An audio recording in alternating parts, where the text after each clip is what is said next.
It was Ohio State and Tennessee. Ryan Day, College Game Day, responding after that loss at the end of November to Michigan.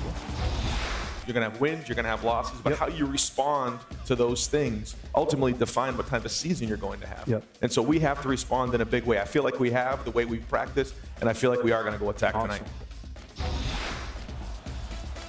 A lot of life's how you respond, right? You get knocked down, get back up. Ohio State got up and they threw haymakers. That's Will Howard to Jeremiah Smith, the brilliant freshman.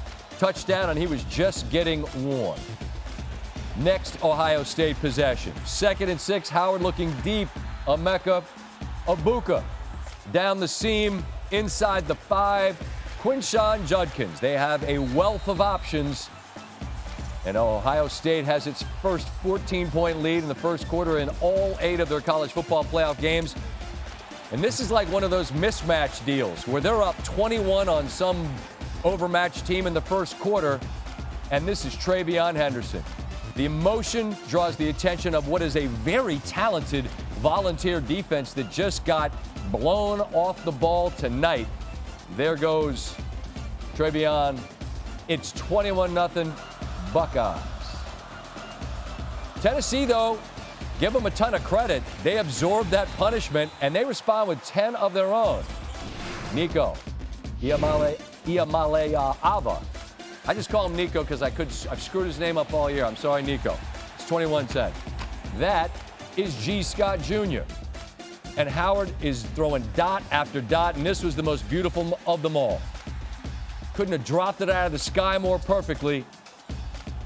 Smith's second of the game. Ohio State rolling. You see the second half yards. Ohio State in control, and it continues. Carnell Tate, it's your turn. Very talented wideout. He's contributed in a big way throughout this season for the Buckeyes. Judkins again, and it is OHIO rolling in this one.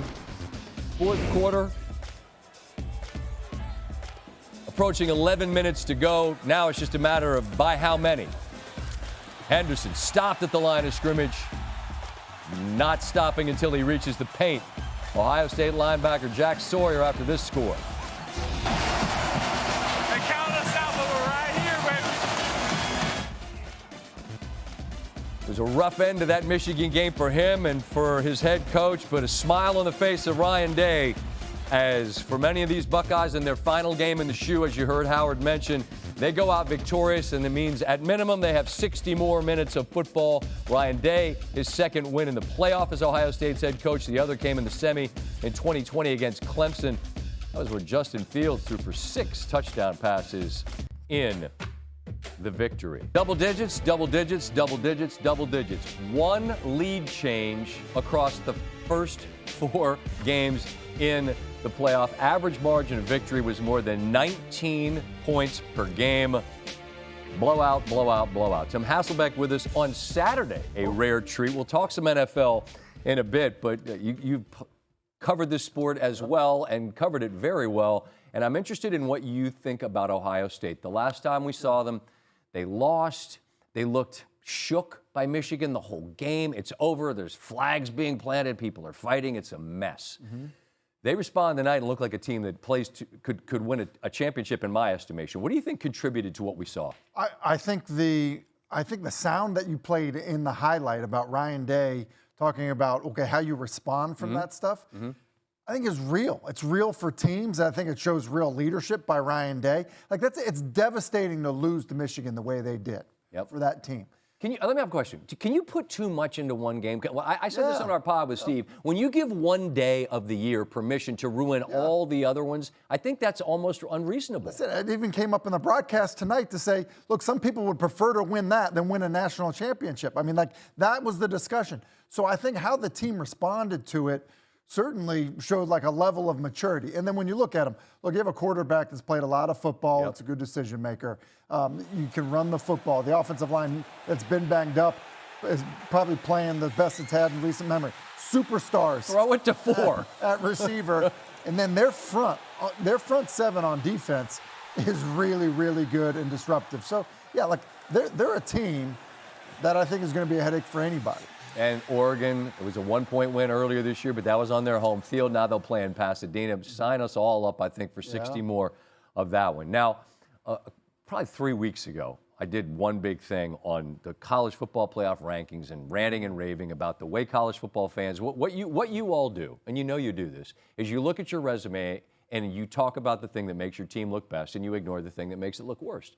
And the people that are fans of the other team will take the thing that's the worst and they'll say, look at that, and they'll ignore the good stuff, right?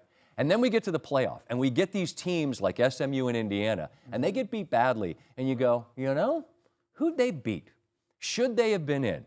But then Tennessee, who no one had any issue with them, they're uncompetitive as well. They get run. So taking a look at this 4 blowouts in totality, moving forward for the committee, people talk about who do you beat? People talk about who'd you lose to? Oh, you shouldn't lose. That's true. What do you think the committee should be asking itself about how it tries to fill out its field? Yeah.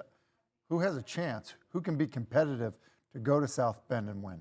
Who can go to Happy Valley and win and be competitive? Who can go to the Shoe and be competitive? Who can go to Texas and stand toe-to-toe with them? So I think you have to identify. And look, sometimes there might not be somebody that can. Like that might be real. And I think, honestly, this year, that might be the case. The top end could be heavyweights, and maybe we saw that today. I think it's fair to also point out, Tim, that in the past there have been blowouts when there were only 4 teams. But I think that you want to try, in my opinion, to take the committee out of a position where they have to say, we're guessing, we think this or we think that. Like, who's demonstrated an ability to, right? And that's where I land with wins as opposed to saying eliminating losses. I mean, when you've shown an ability to compete, I don't know that the SEC 3-loss teams would have been able to go and play better in these games, but I don't think they could have played worse. But take them and put them on the side.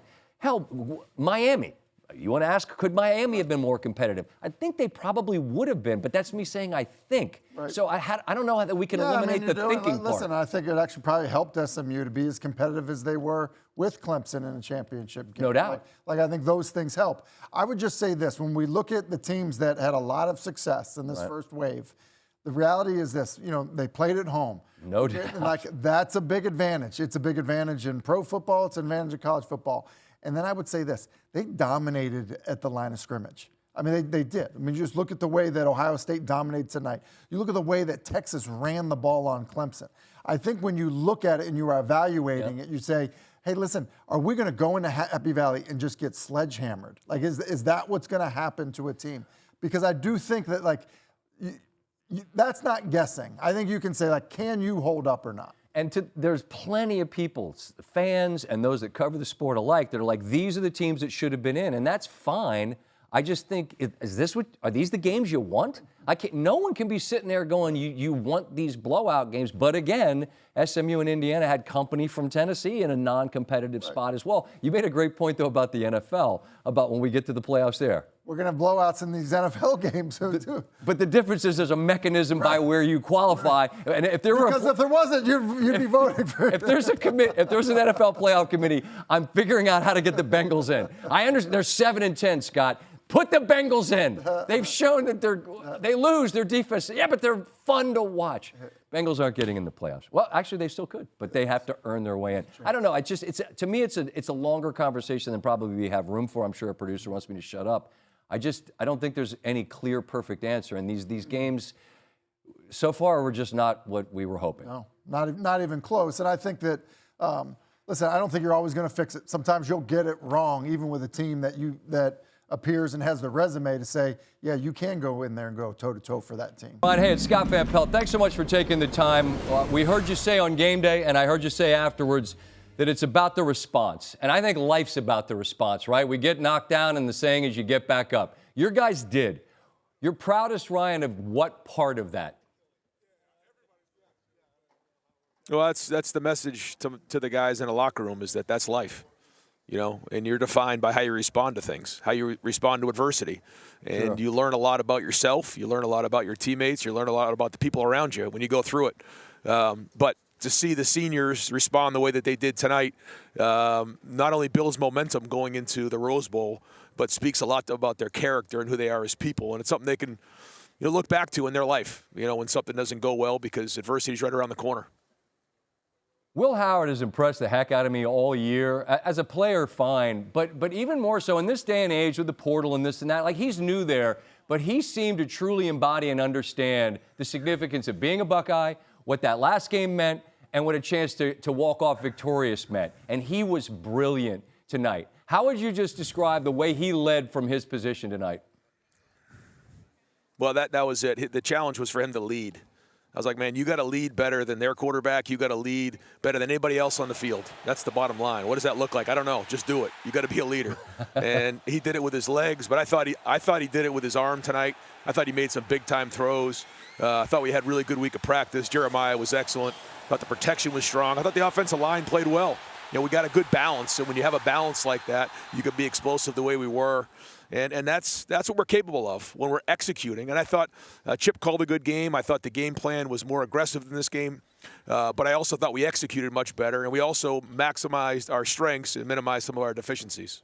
I know you're offensive coordinator, Sam, and I've joked with him throughout the year. I'll just send a text that says, throw it to 4. I mean, I know it's not that simple because the other team's going to try to take it away. But my goodness, he's a freshman, Ryan. He's been this from the beginning. But how do you frame the impact this young man has on games? No, he's special. He's a very, very good player, but he's a better person. His work ethic is off the charts. He's tough. That's awesome. Nobody's worked harder the last 3 weeks. I mean, he did not like losing that game. I'm just telling you. And he came out with an attitude today, with a toughness and a physicality about him. And when you're talking about a receiver, you don't always talk about that. But when you get up next to him, you know what I'm talking about. Sure. I mean, he's strong and he's talented, but he's a great person. And, man, he's obviously, a big playmaker for us. I'm going to close with this, and it's going to seem idiotic, but hang with me for a second. The day of the Michigan game, I'm in Florida, Ryan, and I fall off a moped, okay? And I got road rash all over. I bust up my foot. I got broken bones, ribs, the whole 9.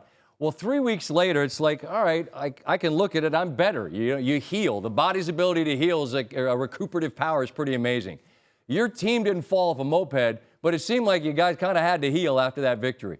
When did you know, like, we're going to be all right, right? There's all the noise, there's all the whatever, but, like, what tells you that you guys as a team were healing after that and were able to do what you did tonight? Well, it was about a week of conversation, bringing guys around, talking through not only what happened, but what we need to do to get it fixed. And that was really the conversation. What do we need to do to get this fixed? Because it doesn't mean anything if we're just going to sit around and complain and feel sorry for ourselves. That ain't going to do anybody any good. So we had long conversations, players, coaches, and then once we found out on Sunday we were playing Tennessee, we needed 2 great weeks of practice, and the energy that these guys had was excellent. And then it's senior day this past Sunday when the seniors get up. It's a great tradition here at Ohio State to listen to some of those guys speak. I knew we had something going here. And if we get this first win and build momentum in the playoffs, then we'll have a chance. So we got 3 of them left, and I think this gives us some boost going into the Oregon game. Well, you keep seeing a lot of football to be played. Oregon's in the middle, and that's a hell of a challenge. I think that first game we all said we'd love to see it again. You guys get that chance. In the middle, you got Christmas. I know everybody's going to take some time for that, as they should. I wish you a happy holiday, Coach. I appreciate you taking the time in the cold. Good luck against Oregon in the Rose Bowl, all right? Yes, sir. Thank you. There's doubt in the air. There was a great deal of orange in the shoe when this night began, and at the end, it's a punishing and complete victory as Ohio State, I think, Chris, plays to its ceiling. A long list of things that are impressive. I'm curious to your eyes. What stood out? Where do you begin? Poetically put, first of all, Scott, that was a great setup. The kind of intensity, Kirk, that can only be fueled by defiance on the Ohio State team's part. Everybody outside their building, maybe not believing, doubting, the crescendo of negativity after that Michigan loss, and the response was everything Ryan Day could have hoped for, and those veterans and this nucleus, there's Sawyer, one of them, were really responsible for doing it. It's a player-led group here, and I give them a lot of the credit.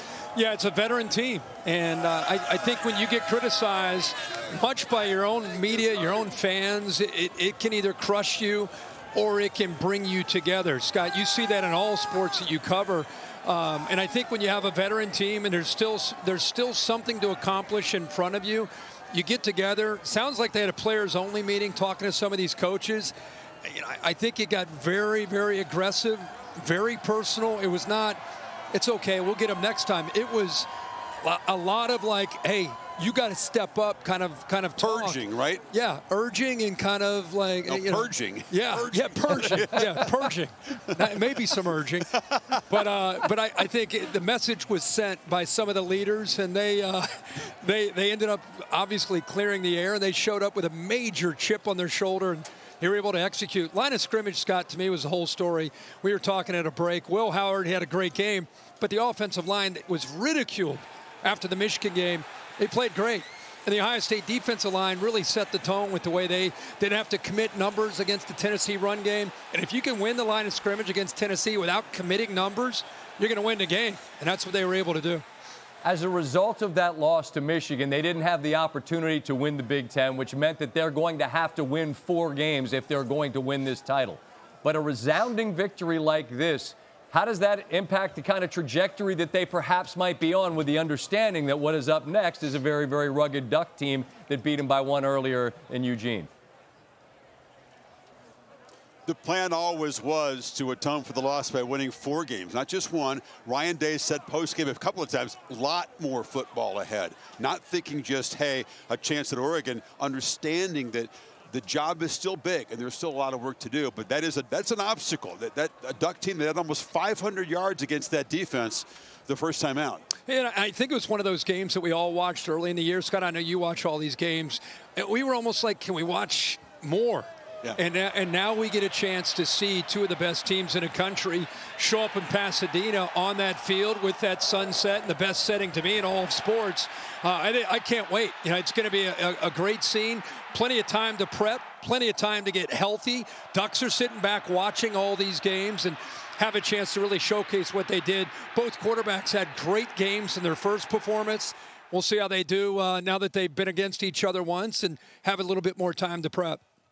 Not surprisingly, I think it landed with you the same way it did with me. A lot's changed in the world of football, but here we are in Pasadena, the old Pac-12 Big Ten showdown of the days of old, and now it's a conference rematch. I don't care. Who cares? You said it well, Herbie. That game, when it was over, it's like, put 60 more on the clock. Let's run it back. And they will coming up here in a week and change. Boys, be well. Merry Christmas in the middle, and look forward to visiting after those games are played, all right? All right, brother. Take care. Happy holidays. All right. Appreciate you both. Chris Fowler, Kirk Herbstreit. Best in our business, doing what they do. Well, it was super duper chalky. All 4 home favorites advance, all easily. Boise State, who got a bye, will welcome Penn State on New Year's Eve. All the other 3 games will be played on New Year's Day.